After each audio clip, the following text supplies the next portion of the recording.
Some men destroy everything they touch and then act surprised when the wreckage outlives them. This story is about one of those men, but he's not the one telling it because nobody worth listening to is. My name is Daniel Marsh. I'm 54 years old. I teach civics at Hamilton High School in Springfield, Ohio, which means I spend my working days explaining to teenagers how the law is supposed to protect people, why it sometimes fails, and what happens when it finally gets it right. I've been a licensed foster parent in Marion County for 3 years. The girl who changed my life arrived on a Saturday morning in September with one duffel bag, and a photograph she held like it was the last solid thing in a world that had been coming apart since she was 9 years old. Her name was Maya, and the man responsible for everything that happened to her was sitting in a state correctional facility, serving 12 years for aggravated assault causing serious bodily harm. He thought that when they took his daughter away, he had won. He was wrong. He just didn't know it yet. Let me take you back to where this actually started. Not the September Maya arrived, but 5 years earlier, because that's when a woman named Elena Reyes stopped existing. As far as the world was concerned, Elena Reyes was 29 years old when her husband, a man named Frank Reyes, 34, beat her so severely in the kitchen of their home in Fairview that she was transported by ambulance to Fairview General Hospital and spent 11 days in the neurology unit. The injury, a traumatic brain injury caused by blunt force trauma, resulted in a condition her treating physicians documented as post-traumatic dissociative amnesia, a loss of personal identity and autobiographical memory severe enough that, when she was discharged to a residential care facility, she could not reliably state her own name. Frank Reyes was arrested the same night at the scene. He was charged with felony assault, inflicting serious bodily injury. He pled guilty the following spring in exchange for a reduced charge and was sentenced to 12 years. He is currently incarcerated at Cedar Ridge Correctional Institution, with a projected release date still several years out. Their daughter, Maya, then 9 years old, was in the house when it happened. She was placed into emergency foster care the following morning.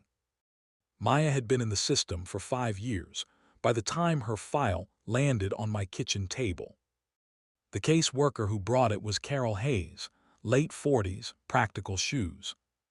The specific composure of a woman who has delivered hard news so many times that she has learned to hold it steady, so the person receiving it doesn't have to carry both the news and her reaction at the same time.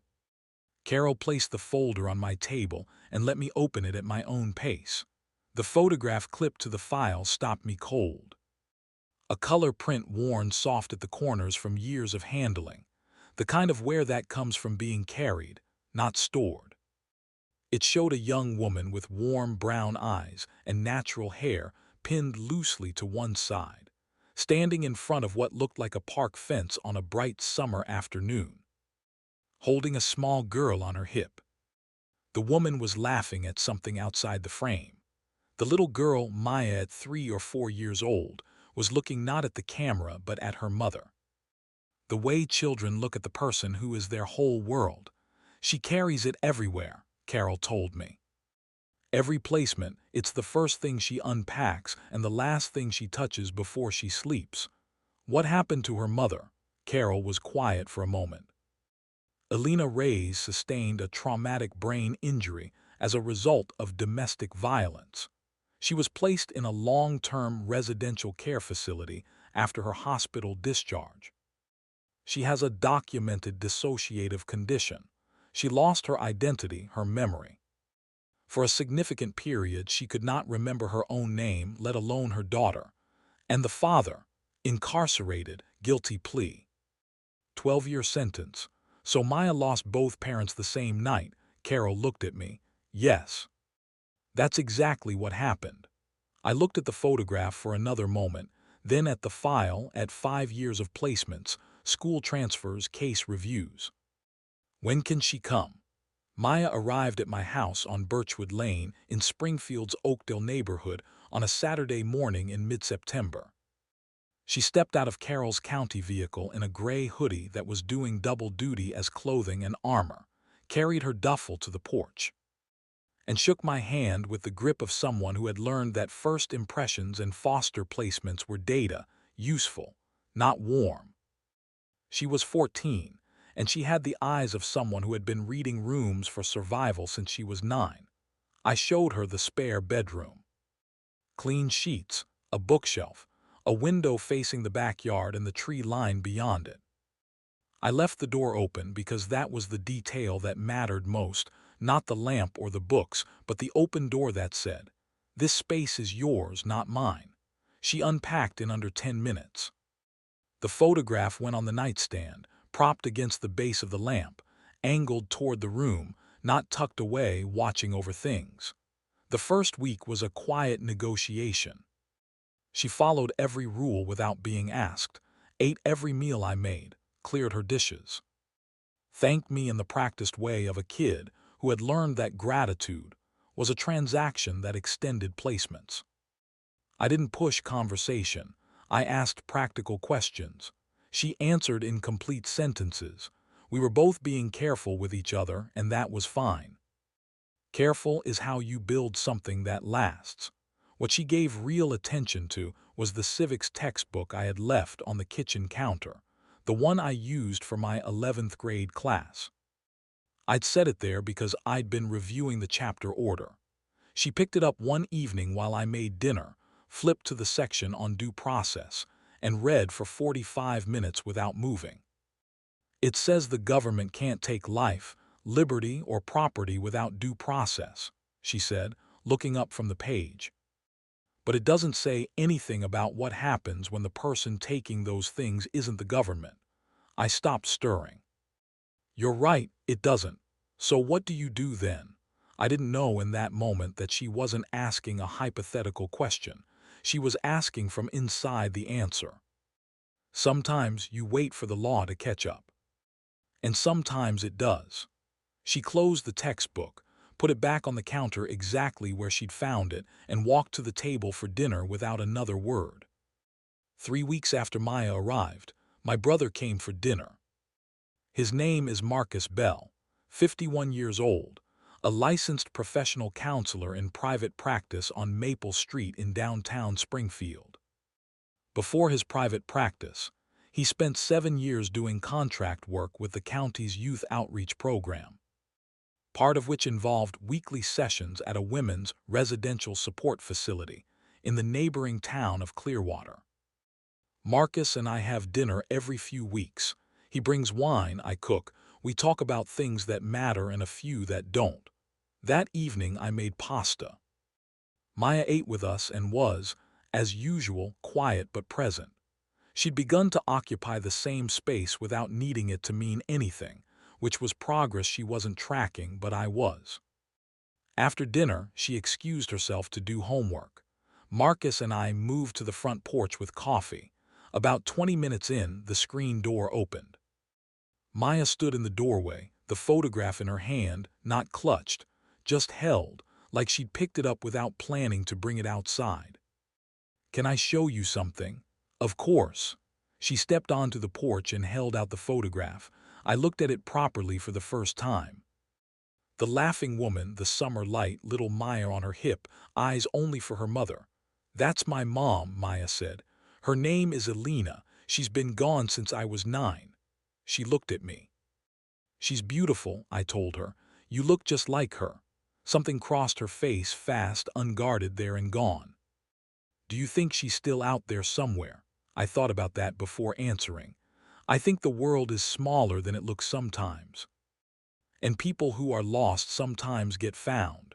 She looked at the photograph for another beat, then went back inside. I turned to Marcus. He was staring at the screen door. He had gone the color of a man who has just walked into a room and found something he was not remotely prepared for. "Marcus." He didn't answer. "Marcus, what's wrong?" He turned to me slowly. His voice, when it came, was steady, the professional steadiness he'd spent 20 years building, but underneath it, something was moving fast. "Can I see that photograph?" I went inside and knocked softly on Maya's door.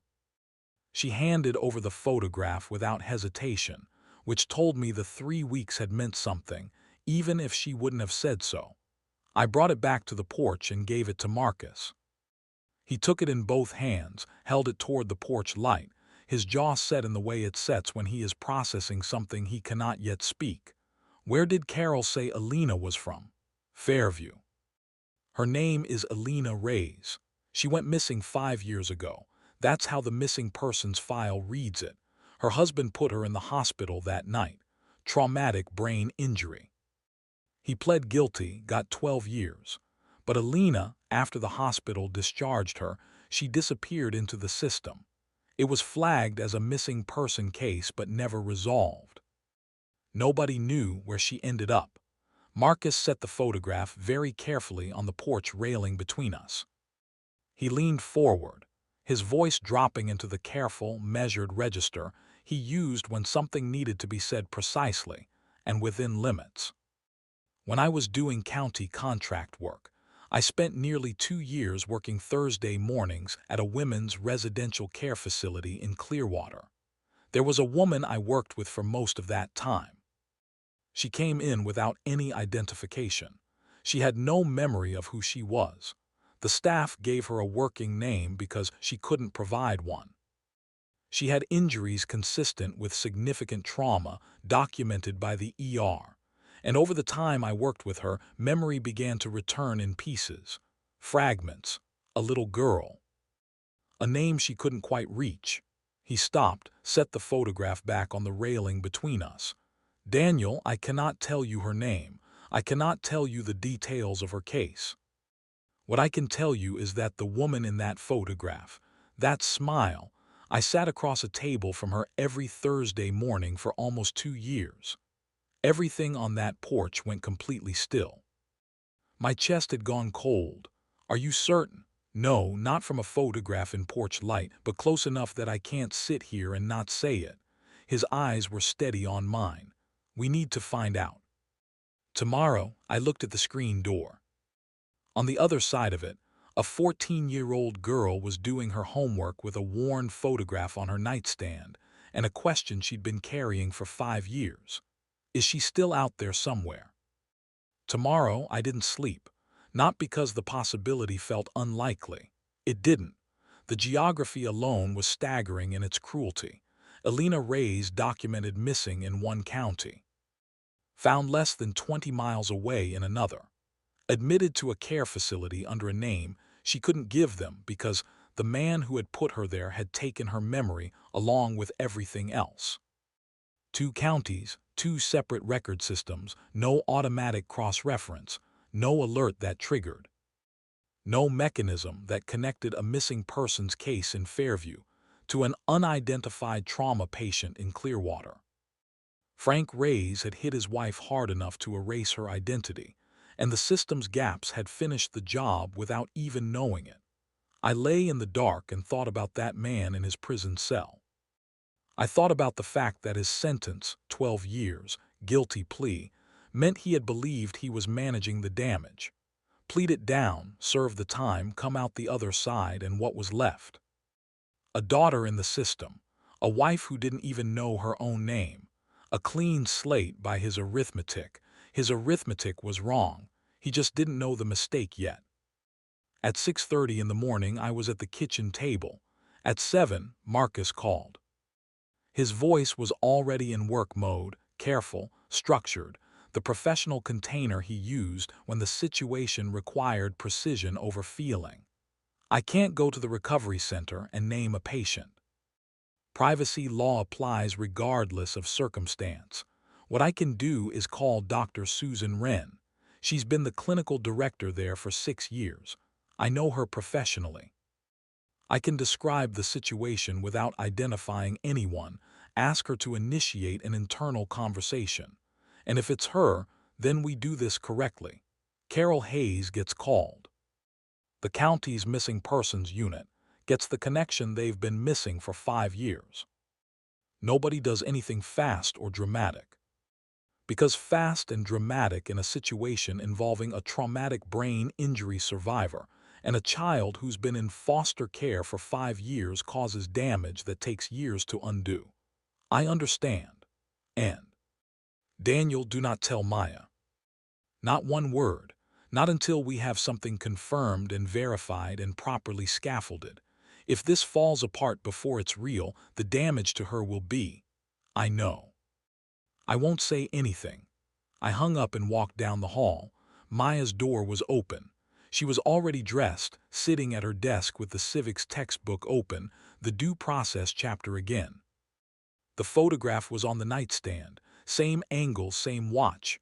Morning, she said without turning around. Morning. Eggs or cereal? Eggs, please. I went back to the kitchen and made eggs and did not say a word about what was sitting in my chest like a live wire. Marcus called Dr. Wren at 9 that Saturday. He called me back at 11:23. She knows who I'm talking about. Steady, but there was something in the quality of the steadiness, the effort of it. She can't confirm identity to me directly, but she asked 3 carefully chosen questions. The answers I gave her clearly landed. She's going to initiate a conversation with the patient and call me back. How was she? The patient is she. How was she doing? A pause. Doctor. Wren indicated the woman has made significant progress over the past 2 years. Her memory has been returning with increasing reliability. She's been asking about a daughter consistently for the last 18 months. They haven't been able to locate the child through the information she's been able to provide, because the name she remembered didn't immediately match the case records. Different spelling variations, different last name, and nobody had thought to cross-reference across counties. Different spelling variations.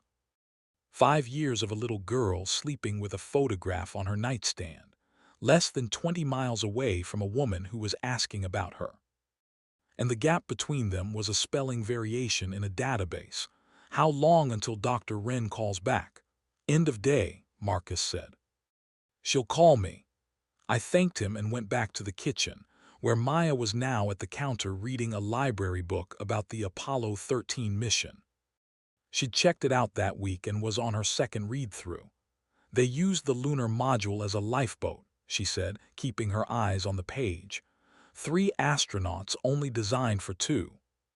4 days to travel. The math didn't work on paper, but they figured out how to solve each problem as it came. That's good engineering. That's good survival. She turned a page. My mom used to say that when something breaks, you don't panic about the whole thing. You fix the first problem, then the next one. Panicking is what happens when you're trying to solve all the problems at once. I looked at her. She remembered that 5 years later, and she still had her mother's voice in her head. Your mom sounds like she was smart. Maya was quiet for a moment. Was the word she chose. The tense that children in her situation learn to use when the alternative feels too fragile to say out loud. I turned back to the stove and did not say what I knew. Doctor. Wren called Marcus at 5:31 that evening. The woman admitted 5 years earlier as a Jane Doe, who had been working under the name Alina for the past 2 years, because fragments of her own name had been among the first memories to surface. Had confirmed, in a facilitated conversation with Dr. Wren, that she believed her full name was Alina Reyes. She remembered Fairview. She remembered a daughter named Maya. She remembered the kitchen. She remembered the night. She had not forgotten what Frank Reyes did to her.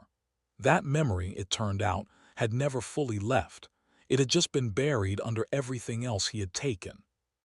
Marcus's voice, when he called me, was doing the same controlled thing it had been doing all day. It's her, Daniel. Dr. Wren is satisfied. She's going to initiate the formal identification process on their end. I'll call Carol now. I walked to the back porch. The evening was warm enough to stand in without a jacket, the tree line behind the yard catching the last of the light. I thought about Frank Reyes, more than 100 miles east of where I was standing.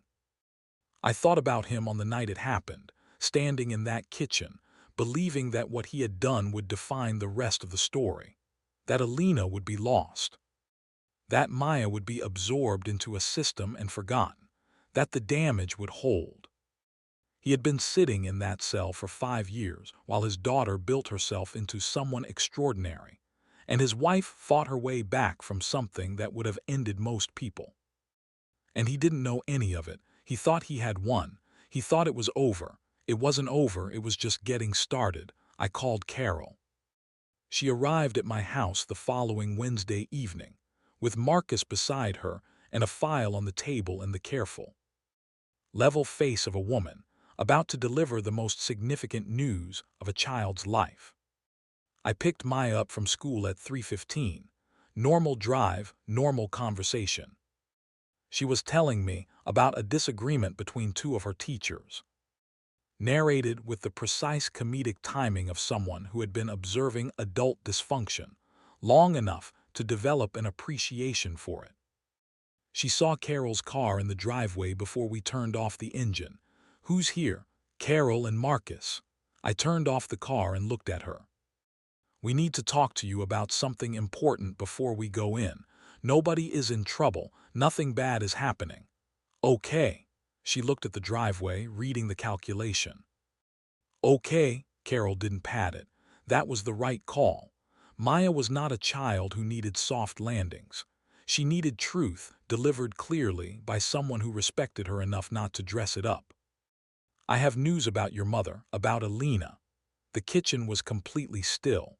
"We believe your mother is alive. She's in a care facility in Clearwater, less than 20 miles from here. She's been there since the night your father was arrested." Maya did not move. Her hands went flat on the table, pressed slowly downward. "She was very badly hurt," Carol continued. "What your father did to her caused a brain injury that affected her memory. For a long time, she didn't know who she was or where she'd come from. But she's been getting better and she's been asking about you." 15 seconds of silence. "She didn't leave me." Not a question, a verdict. The verdict of a 14-year-old who had been carrying the unbearable possibility that her mother had chosen to go, who had been performing the math of abandonment against herself for 5 years. "No," Carol's voice was absolute. "She did not leave you. She was hurt so badly she couldn't find her way back, but she never stopped trying." Maya put her face in her hands. She didn't make a sound. She sat at that table in absolute silence while Carol and Marcus and I held the room around her and let it be what it was. Because some moments are not for managing, they're for surviving.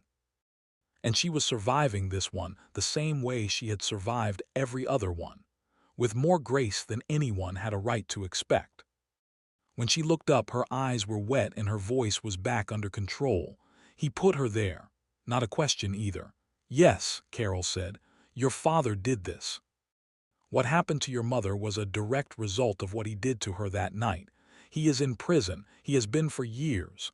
Maya nodded once, slow processing. "Can I see her?" "Yes." "We're going to arrange that carefully, with the right support in place. It's going to take a little time to do it properly. But yes." Maya reached into the front pocket of her hoodie and placed the photograph on the table between them. She looked at it for a long moment, at the laughing woman, at the summer light, at little Maya on her mother's hip, looking up at the only world that had ever felt safe. "She's been 20 miles away this whole time." Not accusation, just the geography of it. "Yes." Another long silence. Then Maya picked up the photograph, held it the way she always held it. "What do I need to do?" The first visit happened 10 days after we told Maya the truth. The Clearwater Women's Recovery Center was a clean, well-maintained facility set back from the road behind a landscaped entrance. The staff were professional and deliberate. They had managed Alina's care for 5 years, and they understood better than anyone what this reunion meant and how carefully it needed to be held. A counselor named Renee met us at the door, introduced herself to Maya, and walked us down the hallway to the family visiting room, where a round table sat near a window that looked out over a small courtyard garden. Alina Reyes was already inside. She was 34 years old. She had been 29 the night Frank Reyes took everything from her, and the 5 years showed in the way 5 years of hard recovery show on a person, honestly, without apology. She was thinner than the photograph. Her natural hair was shorter, pulled back simply. She had the deliberate stillness of someone who had learned, through years of slow and painful work, how to be present in her own body again. When the door opened and Maya walked in, Alina stood up, and for one suspended moment, every protocol and every carefully prepared boundary and every clinical framework fell completely away. It was just a mother and her daughter looking at each other across a room they had been kept from for 5 years by a man who had believed, from his prison cell, that he had made sure this moment would never happen. Maya crossed the room. Alina held her. I stood in the hallway with Renee and did not go in because that room belonged to the two of them. Through the small window in the door, I could see Alina with her eyes closed and her arms around her daughter.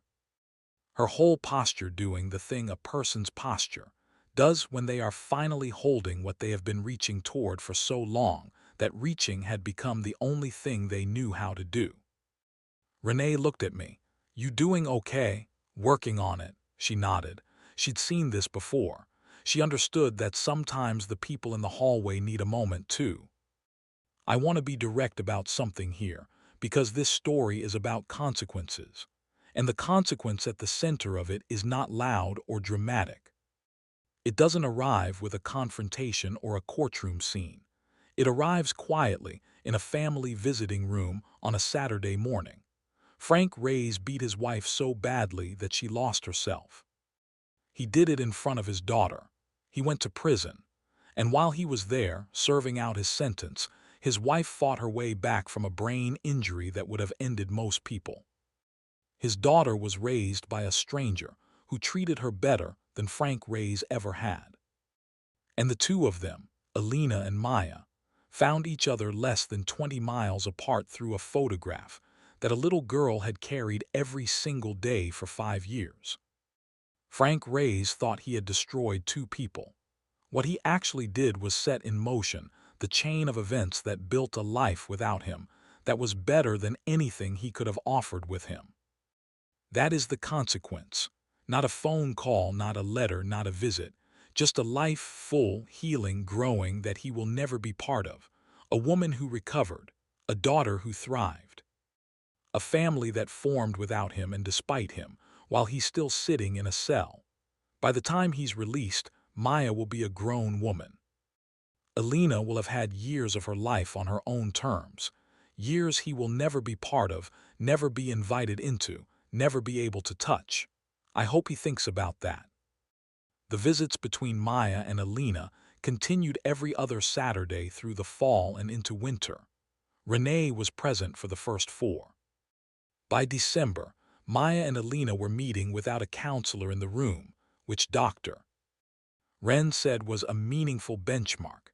It meant Alina's stability was reliable enough to hold the relationship without clinical scaffolding. They rebuilt the way people rebuild after something catastrophic, not systematically, but in pieces, small true pieces. Alina remembered that Maya had always counted her food before eating it as a toddler. Grapes, peas, crackers, always counted. Maya remembered that her mother sang off-key to the radio in the car and never cared. She remembered vanilla lotion in a brown bottle. She remembered the pancakes her mother made on Sunday mornings, shaped imprecisely into circles that Alina always called stars regardless. These specific, ordinary, irreplaceable memories are what a relationship is actually made of. Not the grand gestures, the counted grapes and the off-key singing and the imprecise pancakes. Frank Reyes had tried to take all of it. He hadn't managed to take enough. As for me, I want to be honest about how my own part of this story developed, because it didn't happen the way it might in a movie. It happened slowly, carefully, with a lot of conversation and a significant amount of time. I met Alina for the first time briefly, in the hallway, after Maya came out of that initial visit. She shook my hand, looked me in the eye. "Carol told me what you did for Maya, thank you," a plain sentence. She meant every word of it, the way people mean things when they've been stripped of the ability to say anything they don't mean. "She's remarkable," I told her. "She got through 5 years on her own terms, that's all her." Alina looked at me for a moment. "She didn't have to be alone." We left it there because that was enough for that day.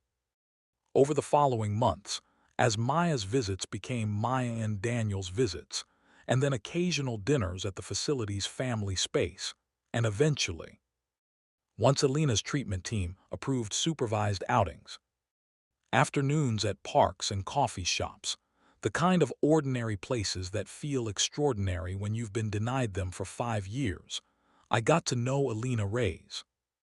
Not as a case, not as a story, as a person. She was funny, which I hadn't expected, a dry, quick wit that Maya had clearly inherited. The kind of humor that treats absurdity as the correct response to a world that frequently deserves it. She was direct. She was honest about her recovery in the matter-of-fact way of someone who has decided that pretending is too expensive. She had opinions about things and stated them without apology. She was rebuilding her life from the foundation with the same problem-by-problem methodology she had apparently been passing on to her daughter since before Maya could count grapes. I didn't fall in love with her story. I fell in love with her, and I want to be clear about the timeline because I know how this sounds and I know the questions it raises. I am not the kind of man who moves fast on anything.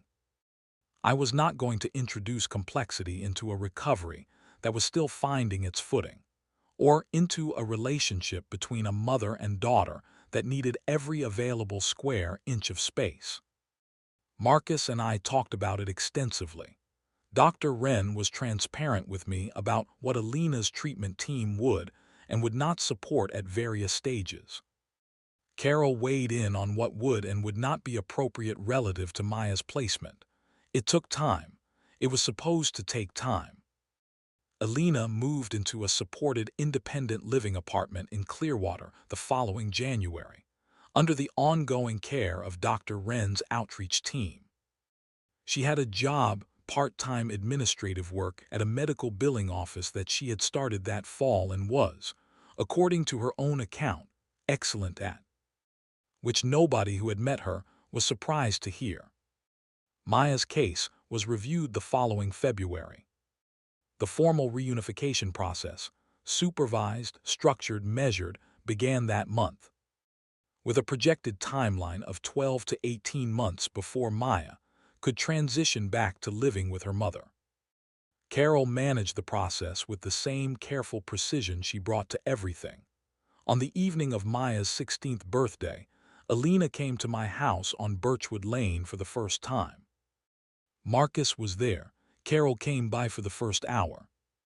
We had dinner and cake, and Maya opened gifts and argued with Marcus about something she'd read in a book about constitutional law, which Marcus lost.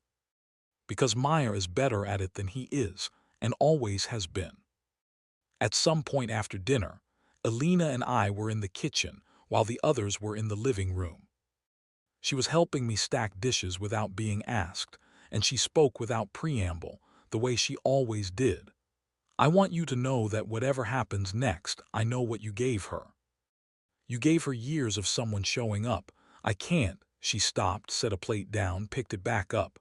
"I can't give those years back, but I know who held them while they were gone." I looked at her. I thought about a man in a prison cell who had been certain, years ago, that the story ended the way he wrote it. He hadn't counted on any of this. "She held them herself," I said. "She's remarkable, Alina. She was remarkable before I got there. She is." A pause. "So are you." She went back to the living room. I stood in the kitchen for a moment and made a decision. Marcus was the first person I told. His response was about time, not the answer of a man who was surprised. Carol's reaction when I called her the following week was more formal, but the warmth underneath it was visible. She chose her words with care. From a professional standpoint, there are considerations around the timing relative to Maya's reunification process. But from every other standpoint, a pause, Daniel, you found her. You kept her daughter safe. I think you've earned the right to have a conversation. The conversation happened on an April evening at a small restaurant 2 blocks from Marcus's office. We had coffee afterward, walked back to the parking garage, and I told Alina that I was in love with her, that I was not in any hurry, that she owed me nothing, that I just needed her to know. She was quiet for a moment. Then those direct, clear eyes found mine, the eyes that never performed anything. I know, I've known for a while. I was waiting to make sure I was choosing from a position of strength, not need, not gratitude, and I'm choosing. That's different from needing.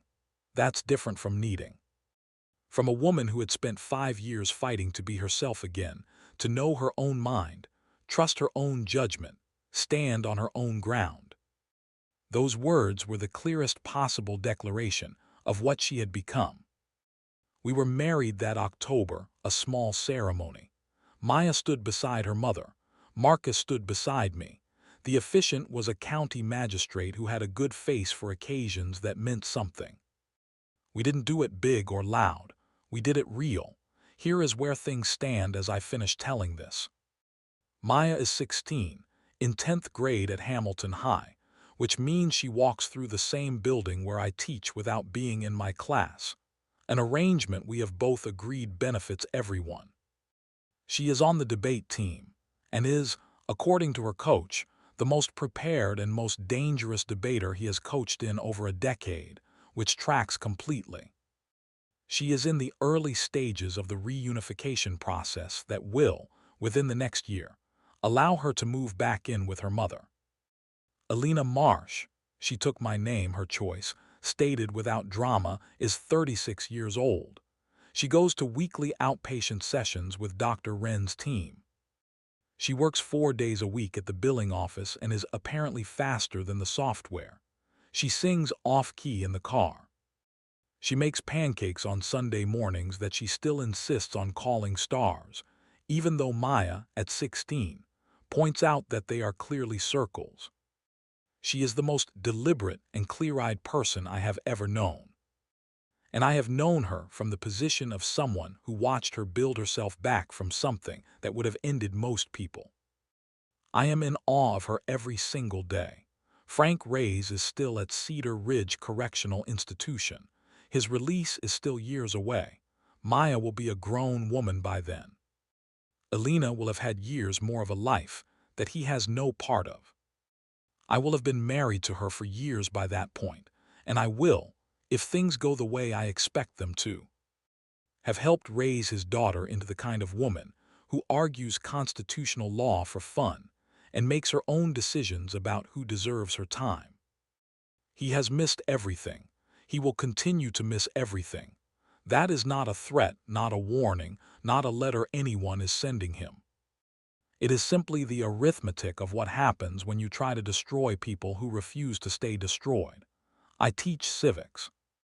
I explain to teenagers every day how the law is supposed to work, where it fails, and what happens when it gets things right. I tell them that systems are imperfect, but that people inside systems can sometimes close the gaps if they're paying attention, if they're willing to act on what they see. If they don't look at a broken situation and decide it's someone else's problem. A man named Frank Reyes sat in a kitchen one October and believed that violence was power, that if you hit hard enough, you could decide how the story ended. He was wrong about that. The story ended on a Saturday morning, in a family visiting room, when a 14-year-old girl with a worn photograph walked through a door and found her mother on the other side of it. That's where it ended for him. For us, that's where it started.